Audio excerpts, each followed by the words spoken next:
Welcome to another episode of Let's Be Perfectly Queer. On tonight's episode, we are switching seats. I am not your host for this evening. I've actually been talked into being interviewed on this edition, and we'll get started with that. I'll introduce my guest host this evening, Kerolos Saleib. Kero, welcome to the show, and thank you very much for taking over the hosting duties tonight. Thank you for having me on the show, Randy. I enjoyed being on the show the first time around, so this is exciting to be the guest host this time. I'm excited to do that. I'm glad one of us is excited. Be gentle. Yeah, I will. I promise. So it's we're here because we want to talk about you and some amazing work you've been doing lately. But before we start all that, I do have a question for you that's been on my mind. You go by the Accidental HIV Activist. Why accidental? Where did that persona come from? Oh gosh, yeah, I came up with that AKA for myself a few years ago when I began actively talking about my HIV status and disclosing that publicly. And the reason why I thought of Accidental HIV Activist is because it's something that I really do feel I sort of stumbled into. There was no thought really behind the activism and advocacy that I've evolved into doing. It was really by accident. The story is, after moving here to Barrie a little over 3 years ago now, in a field not even close to what I'm doing now, I was in a finance position.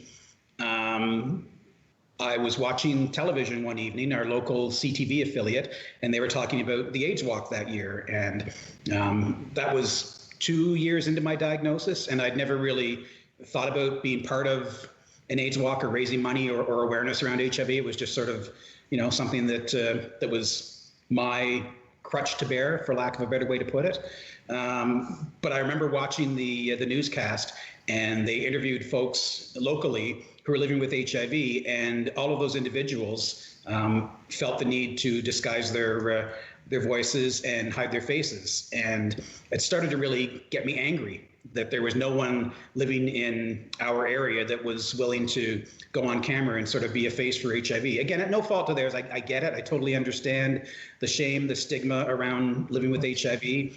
But I was at a point in my life that I didn't care anymore. I had the support and the love around me to be confident in disclosing my status. And I said to my then fiance at the time, this can't be what HIV looks like in then 2017. So I phoned a few folks in my family and close friends that I hadn't already disclosed to and made sure they were aware. And then I started publicly talking about living with HIV and what that meant. And it sort of snowballed from there. And so in my mind, it was sort of accidental in the way this all began. And I thought, okay, I'm trying to separate, the personal life and persona of myself and just focus on the activist side.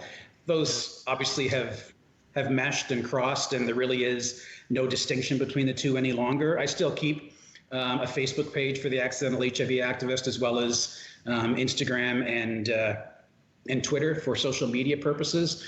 But most of what I post on those personas, I also post on my personal page as well. So, that's sort of the story of how that came to be back a few years ago.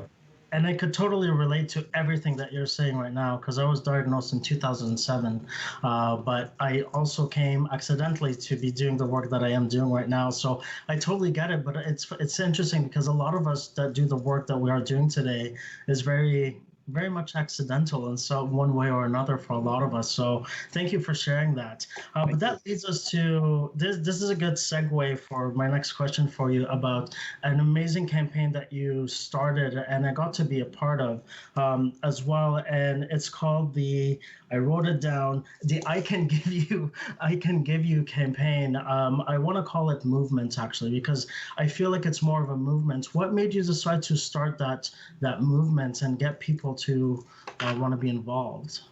Well, let me first start by thanking you for participating in the campaign or movement, whatever we choose to call it. I really appreciate that. I know not everyone is comfortable in sharing their status publicly.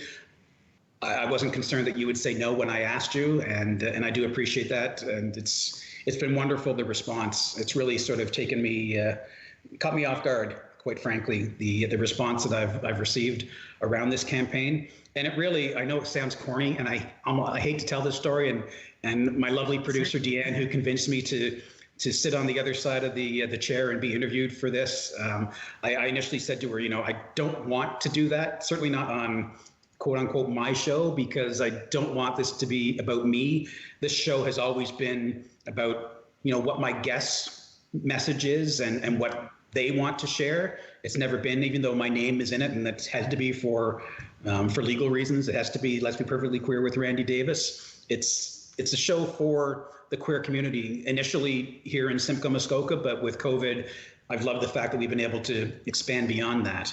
But to answer your question, this campaign idea truly did come to me in a dream, as corny as that sounds. And I'm one of those people who I'm sure I probably do dream every evening, but I never remember any dreams that I might have, so I don't feel that I dream. This is one that stuck with me when I woke up. This is a year and a half ago now that it came to me. And I think it all stemmed from, obviously, the U=U campaign, Prevention Access campaign, which was started in 2016 by my hero, my mentor, and I'm proud to say my good friend now, Bruce Richmond in the US, who started the U=U campaign, the message and movement around the fact that those of us living with HIV who are able to have access to medications and treatment and can have a sustained suppressed viral load or an undetectable viral load, therefore are untransmittable. We cannot transmit the virus sexually to partners. And I want to add to that, also women living with HIV who are undetectable cannot transmit the virus to their children, so they can have babies that are born HIV negative. That's an important thing that we don't talk about enough within the U=U movement, but I've been part of a few different campaigns since disclosing my status and speaking openly about my HIV status around, the Can't Pass It On campaign, for example, which is a campaign that both myself and Aaron, my husband, were involved in, that focuses on the fact that I can't transmit HIV to my HIV negative partner. And those are great campaigns, and I'm happy that we have those, and the fact that we can't pass it on, or I can't give you HIV. But I also don't want folks living with HIV to only be valued by their viral load, the amount of virus that's in our blood. So it came to me again in a dream one night. It's, I can't give you HIV, but we don't talk about the things that I, as someone living with HIV, can give to the world, to society, to our community. Yeah. And I think that's an important distinction to make, not taking away from the U=U campaign or the Can't Pass It On campaign, because that is obviously an important aspect of living with HIV that folks need to know, that as someone living with HIV, it is impossible. There is zero risk of my transmitting the virus. But aside from that, I can give a whole lot of other things too, and that's where the idea of coming up with H, I, and V words of what I can give, which isn't always easy to, especially the V is a difficult one. But, I can give you honesty, I can give you integrity, I can give you voice, I can give you humility, I can give you insight, I can give you value. All those things that folks living with HIV can give us. And that's where the concept of the I Can Give You campaign, it's to focus on not only can I not give you HIV, but more importantly, there are so many things that I and others living with HIV can give that we really need to talk about as well, and not focus so much on just my viral load. I have to admit, when you did ask me, as much as you thought I wasn't going to be hesitant, I was. And it's normal. As a person living with HIV, we have hesitation of where is this going to go? Where is this going to be posted? Who's going to see that? But I know that as an activist myself and person who works in the sector, I had to let go of this. And I think what empowered me about this campaign, Randy, is to see the diversity of people. That's the one thing that was important for me, because a lot of the campaigns out there are very white, cisgender, gay, man dominated. But to see that movement happen that is so inclusive, that was powerful. That's what made me realize that is okay for me to do that. And to see the diversity of those people being able who have cultural, religious influences, socioeconomic influences, to see them being able to express this so openly on social media, that is huge. That is huge. So thank you. Thank you for that. Well, I appreciate that. That was certainly was my intention in launching this campaign. And while I didn't focus and direct this to any one segment of the population, I started the campaign with a picture of me and my campaign, and just posted it on the U equals U Facebook page, which is where I really wanted to sort of see and gauge some of the traction that would happen. Initially, when I first presented this campaign, it was April of last year. I went to my first PLDI, which is a program, the Ontario AIDS Network, Peer Leadership Development Institute.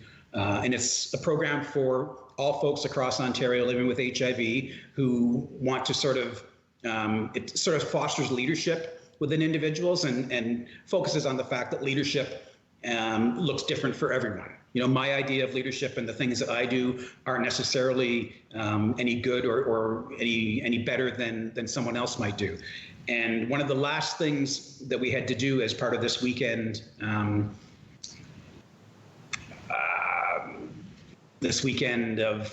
of PLDI, I'm losing my words right now, was a group assignment.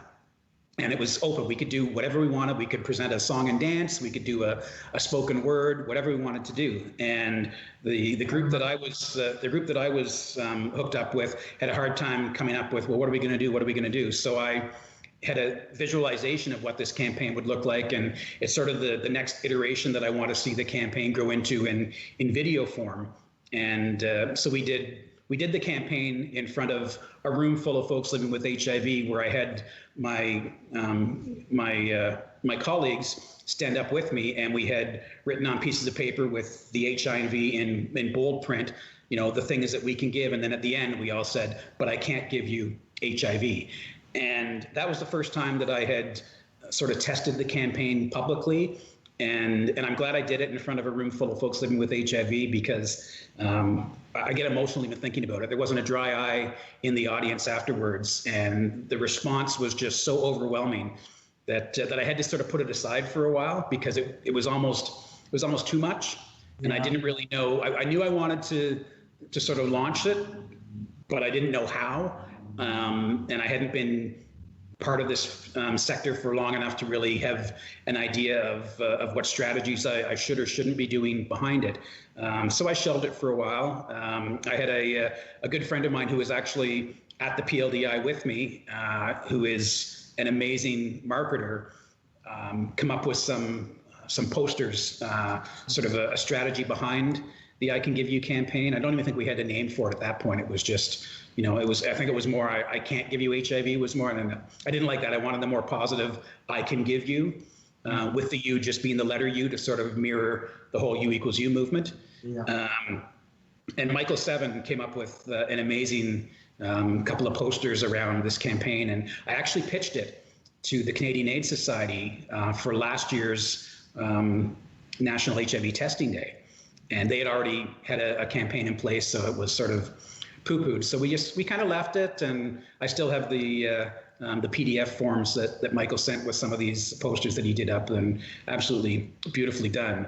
And it wasn't until COVID hit, and I had I say I have extra time on my hands, but I think I'm busier now than I was pre-COVID, that I thought, you know, now's the time to kind of launch this and see where it goes. So I did it my own individual poster first and put it out there and got some great response. And then I thought, well, I did a second one of myself and put it out there. And then with that one, encouraged folks to send submissions into me as well. And it's sort of, you know, mushroomed from there. And now I've got folks from every continent on this planet has sent a submission, and other than Antarctica, I haven't reached Antarctica yet, but every other continent I've had folks send in submissions, and oftentimes I get submissions and I get their picture, but no HIV words, and I've got a message back, or I'll get a picture and they'll say, do up the post for me and choose the words. And I'm like, well, that's not the point. I need you to choose the words. This isn't me. This isn't my campaign. This is everybody who participates and makes a submission. It's our campaign, and every single individual chooses their own picture and chooses their own words, because I don't want to, it's not up to me to tell you, for example, that your HIV words should be, honesty, integrity, and virtue, for example. That's what you can give, what you feel you are giving to society and can give to society, and contribute beyond the fact that you can't transmit HIV. So it's been very much targeted to an audience that I need to hear your voice. All I really do, it's not a difficult thing. I go into the Canva program and I choose the font, and I have the little U equals U logo that I shrink down depending on the size. And it's just a matter of punching in I can give you whatever the HIV words are, and then I can't give you HIV at the end. So it's not a difficult process. It can be time consuming when I get a bunch at the same time, but it's about the individual that has decided they want to participate. It's their voice being heard. And that's something that I really was intentional about, and want to make sure that it continues that way. This isn't me just coming up with a frame on Facebook that you type your face in and it comes up. It's every individual. Those words are theirs. Whether I've had some criticism from some folks indicating that maybe the words aren't exactly as they should be, or not in the right context. And you know what? I'll type back to somebody and say, did you mean this?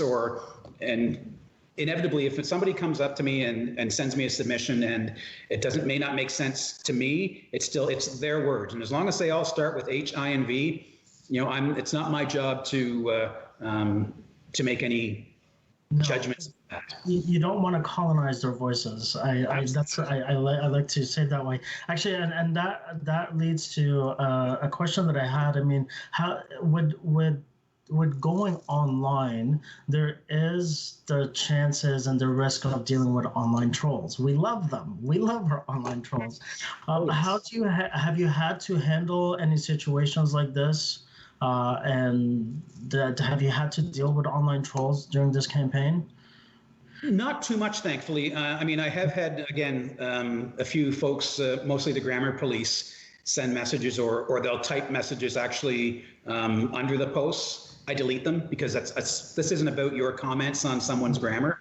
And I send a private message and let them know that, I appreciate what you're trying to do and the idea, because I'm one of the worst people when it comes to grammar. I see something and it's not grammatically correct and I cringe, but that's not the point of this campaign. The point is, the focus is on all these wonderful things that we can give. And if the grammar isn't correct, the meaning behind it and the heart of it is what's really important.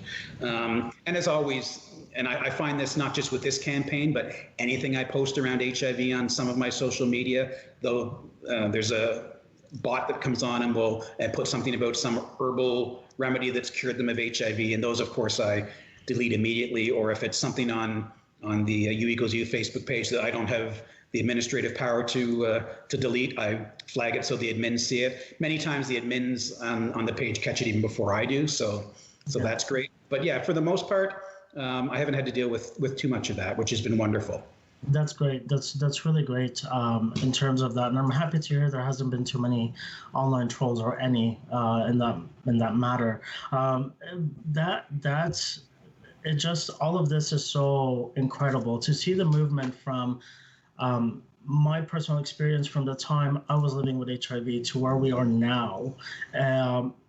It's incredible. It's absolutely incredible. And giving people voices is so powerful. It allows lived experiences are more valuable than someone who's got a degree in HIV research. Someone who's got an HIV research but isn't living with HIV, it's great. Thank you. But it's very often, I find that giving those individuals these voices is so empowering. Empowerment gives resiliency, which is a huge part of living with HIV. And so this is one of the things that I want to bring up, because the challenge with that U=U campaign, and I hear that often, is that it's kind of still stigmatizes people who are not undetectable. How can you balance that out with this campaign? Yeah, I mean, that's certainly a criticism that I've heard in the past and continue to hear around the U=U campaign. And I think what we're trying to overcome with that, within the grander scheme of the U=U campaign, is making sure that folks realize that, again, our value is not based on the fact that we have an undetectable viral load. Someone living with HIV who, for whatever reason, isn't able to attain a suppressed viral load still is no risk, really, to anyone else. There's other methods to avoid transmission of HIV, and quite frankly, the transmission of HIV, even if there aren't other barriers in place, it's not an easy infection to transfer to someone else, regardless. So in that respect, we try to focus more on what we call the third U of U=U, and that's the universal access to treatment and care for folks, focusing on the inequities in our healthcare system that see marginalized folks already in another marginalized group who are more at risk for HIV, not given the resources to be able to attain an undetectable viral load. And U=U, I think, is the strongest argument that we have for public health to insist upon that universal access to care. And hopefully that will open up doors, not only for folks living with HIV, but any other illness out there that requires treatment and medication that folks aren't able to get to. The idea of everything that we've put towards COVID right now is wonderful, and those resources are great. Had COVID been an illness that was affecting only a marginalized group like HIV initially was, you wouldn't see that same response. So I think that's an important distinction. And while, again, this campaign does focus on folks who are undetectable, only because the tagline, "I can't give you HIV," I can't honestly say that for someone who does not have a suppressed viral load. There is still a chance of transmission. Those of us who have the privilege of being able to access treatment and care and be undetectable, zero risk. And again, that's the argument, to make sure that all folks living with HIV have access to treatment and care. Because if you truly are saying you want to end the HIV epidemic, that's how you do it. You get folks living with HIV in treatment and care. They become undetectable, and the transmission ends. Yeah. And it's funny, I had someone just the other day ask me if they could be part of the campaign because they're HIV negative. And I said, well, yes, while you can't give HIV, and I'm sure there's a lot of wonderful things you can do as an ally, this campaign, this movement isn't for you. This is a movement for and by folks living with HIV.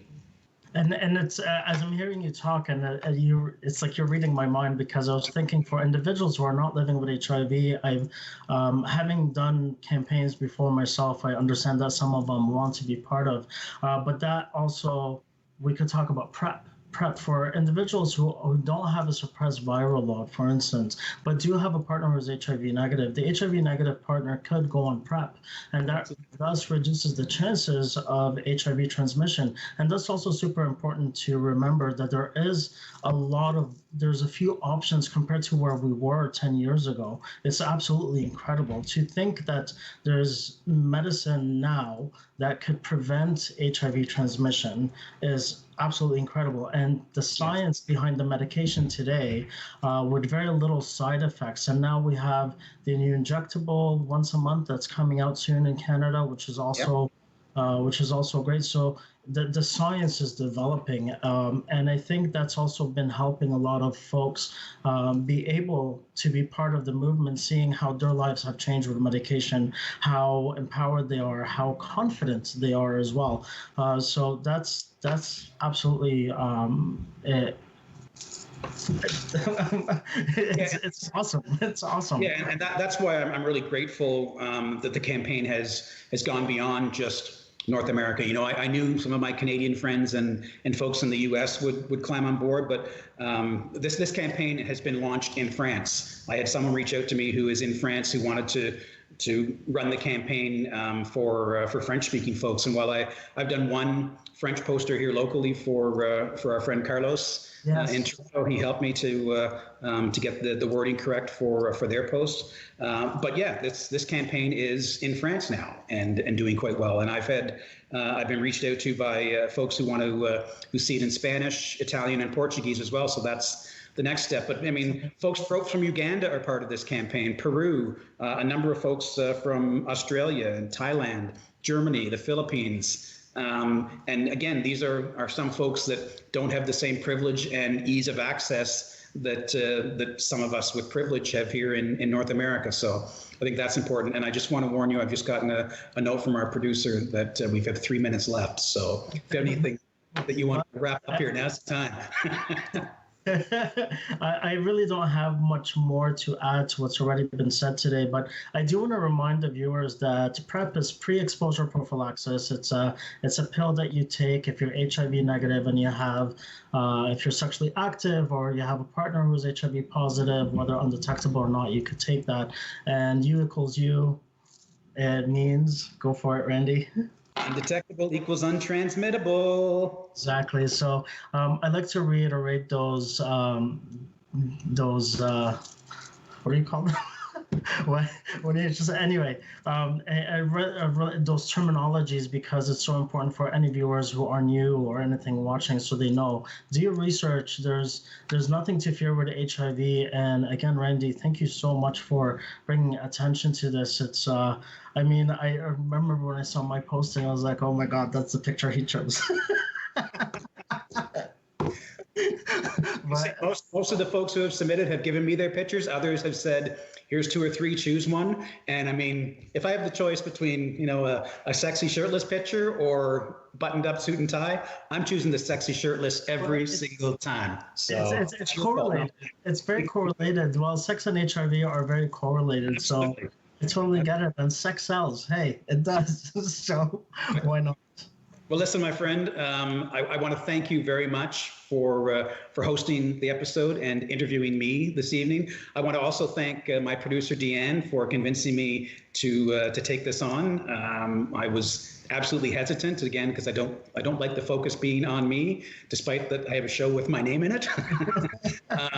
But I am very much appreciative of not only you doing the show today, Kiro, but for being part of the campaign. And we'll have links up on the screen for folks who want to get involved or want more information either around the campaign or U equals U. So again, thank you very much. And thank you for watching another episode of Let's Be Perfectly Queer.